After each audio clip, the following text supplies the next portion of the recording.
Hello friends, welcome back to my channel Pooja dot net tutorial. Guys, आज की इस video में हम देखने वाले हैं हमारा न्यू कंसेप्ट जो है सी शार्प के अंदर क्लासेस का टाइप जो है वो है स्टैटिक क्लास। ठीक है, तो गाइस आज की इस वीडियो में हम देखने वाले हैं स्टैटिक क्लास क्या है सी शार्प के अंदर, उसका यूज़ कैसे किया जाता है, एक्चुअल में वर्क कैसे होता है, वो हम आज की इस वीडियो में देखने वाले हैं।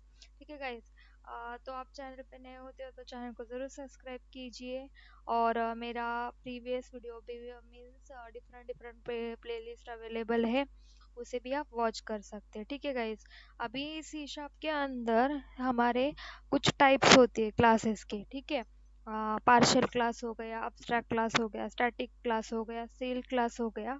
तो उसका बेसिकली यूज़ क्या है ये हम जानने वाले हैं। तो आज की इस वीडियो में हम देखने वाले हैं एक्चुअल में स्टैटिक क्लास का यूज़ क्या है, उसका हम कैसे इम्प्लीमेंटेशन का उसका मेथड कैसा है वो हम देखने वाले। ठीक है, तो आप गाइस वीडियो को पूरी तरह वॉच करें। ठीक है, तो यहाँ पर देखो गाइस, मैंने कंसोल एप्लीकेशन ऑलरेडी क्रिएट करके रखा है। ठीक है, यहाँ पर ये एक सिंपल में पब्लिक क्लास दे देती हूँ। ठीक है, आज की इस वीडियो में हम देखने वाले हैं स्टैटिक क्लास क्या है। ठीक है,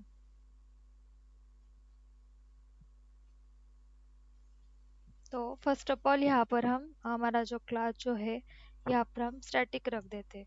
तो स्टैटिक जो है, स्टैटिक क्यों मीन्स, सपोज अगर हमको स्टैटिक मेंबर या स्टैटिक मेथड या स्टैटिक डेटा डेटा फील्ड वगैरह हमको रखने होंगे तो पर्टिकुलर हम स्टैटिक क्लास के अंदर हम रख सकते हैं। स्टैटिक क्लास के अंदर सिर्फ और सिर्फ स्टैटिक डेटा ही होता है, नॉन स्टैटिक डेटा अलाउड नहीं होता, ये आपको याद रखना है। जब हम स्टैटिक क्लास का यूज़ कर देते हैं तो उसको हम उसका ऑब्जेक्ट भी क्रिएट नहीं करते, डायरेक्टली हम कॉल कर देते हैं पर्टिकुलर नेम से। ठीक है, उस क्लास के नेम से हम कॉल करते हैं। तो स्टैटिक क्लास क्या है वो उसका हम इंस्टेंशिएट नहीं कर सकते और डिराइव भी नहीं कर सकते, ये आपको याद रखना है। एंड ये क्या होता है, बाय डिफ़ॉल्ट सील्ड होता है। सील्ड क्लास क्या है, उसका यूज़ क्या है, वो भी हम देखने वाले हैं हमारे नेक्स्ट वीडियो में। ठीक है, तो फर्स्ट ऑफ ऑल हम समझ लेते हैं स्टैटिक क्लास क्या है, उसके बाद हम देख लेते हैं सील्ड क्लास क्या है। तो स्टैटिक क्लास जो है, तो मैंने बोल दिया उसको हम ऑब्जेक्ट क्रिएट नहीं करते और वो हम डिराइव नहीं कर सकते। ठीक है, इनहेरिट नहीं कर सकते। और ये बाय डिफ़ॉल्ट क्या होता है, सील्ड होता है। सील्ड मीन्स लॉक, मीन्स हमको हम दूसरे क्लास के अंदर एक्सेस नहीं कर पाते, लाइक दैट। ठीक है, तो स्टैटिक क्लास जो है हमको डिफाइन करने से पहले आपको मैंडेटरी है कि उसके साथ स्टैटिक कीवर्ड लगाना। ठीक है, अगर आप स्टैटिक कीवर्ड नहीं लगाओगे और ऐसा डिफाइन करोगे कि ये स्टैटिक क्लास है तो समझ में नहीं आएगा। जब आप स्टैटिक क्लास डिफाइन कर देते हो तो उसके साथ साथ आपको स्टैटिक कीवर्ड लगाना भी ज़रूरी है। ठीक है, तो स्टैटिक क्लास के अंदर सिर्फ और सिर्फ स्टैटिक डेटा ही होता है। ठीक है, यहाँ पर मैं एक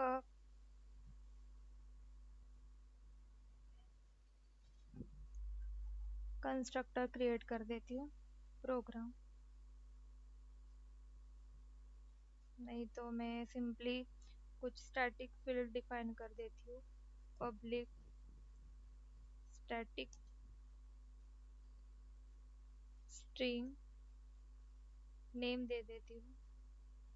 ठीक है, ये हमारे जो फील्ड है, स्टैटिक फील्ड किसको बोलते हैं, इसको बोल देते हैं स्टैटिक फील्ड। ठीक है, इंट एज कर देती हूँ। ठीक है, ये जो दो फील्ड है हमारे, ये क्या है, स्टैटिक फील्ड है। ठीक है, उसके बाद सॉरी उसके बाद यहाँ पर हम कर देते हैं स्टैटिक कंस्ट्रक्टर। तो पब्लिक पब्लिक देने की ज़रूरत नहीं, डायरेक्टली स्टैटिक, और यहाँ पे हमारा प्रोग्राम। ठीक है, ये क्या हो गया हमारा स्टैटिक कंस्ट्रक्टर। ठीक है, तो जो नेम है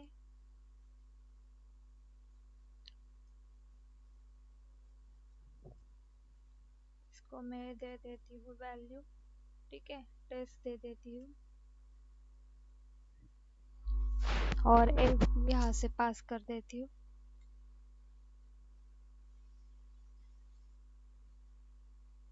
ठीक है, हमने क्या किया, स्टैटिक क्लास जो है, स्टैटिक क्लास के अंदर हमको मैंडेटरी है स्टैटिक कीवर्ड लगाना। और जब हम स्टैटिक क्लास का यूज़ करते थे तो उसके अंदर सिर्फ और सिर्फ स्टैटिक डेटा ही होता है, नॉन स्टैटिक डेटा नहीं होता।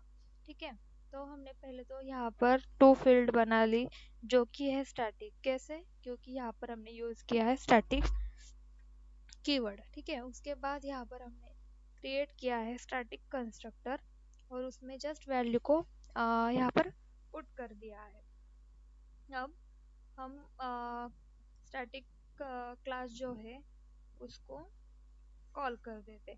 तो मैंने क्या बोला था, जब हम स्टैटिक क्लास हम क्रिएट करते हैं उसको हम ऑब्जेक्ट नहीं क्रिएट नहीं करते, उसका मीन्स उसको इंस्टेंशिएट कर नहीं सकते। तो यहाँ पर आपको देना है कंसोल डॉट राइट लाइन, उसके बाद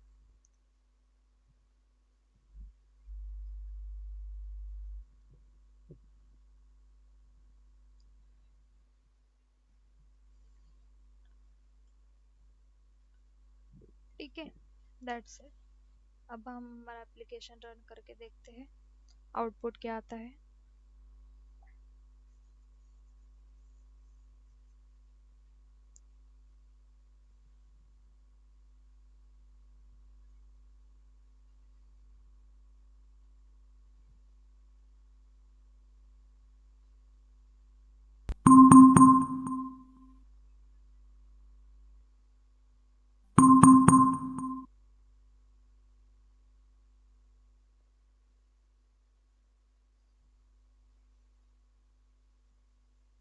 ये देखो, जो हमने नेम और एज दिया था अकॉर्डिंग टू यहाँ पर हमारा शो हो गया विदाउट क्रिएटिंग ऑब्जेक्ट। ठीक है, हमने यहाँ पर ऑब्जेक्ट क्रिएट किया है, स्टैटिक क्लास का नहीं किया। तो स्टैटिक क्लास जो है हम उसका ऑब्जेक्ट क्रिएट नहीं करते। ठीक है, डायरेक्टली हम एक्सेस कर पाते हैं हमारे मेन मेथड के अंदर। तो ये आपको याद रखना है। ठीक है, जब आप स्टैटिक क्लास क्रिएट करते हो तो स्टैटिक कीवर्ड देना ज़रूरी है।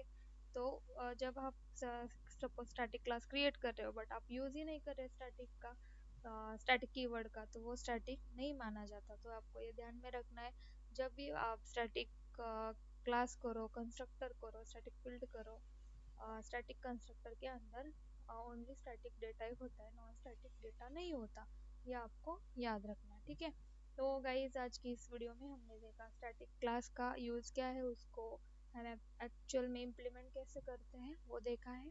तो गाइज अगर आप चैनल पर नए होते हो तो चैनल को ज़रूर सब्सक्राइब कीजिए और वीडियो को भी लाइक कीजिए। ठीक है, thank you for watching guys video.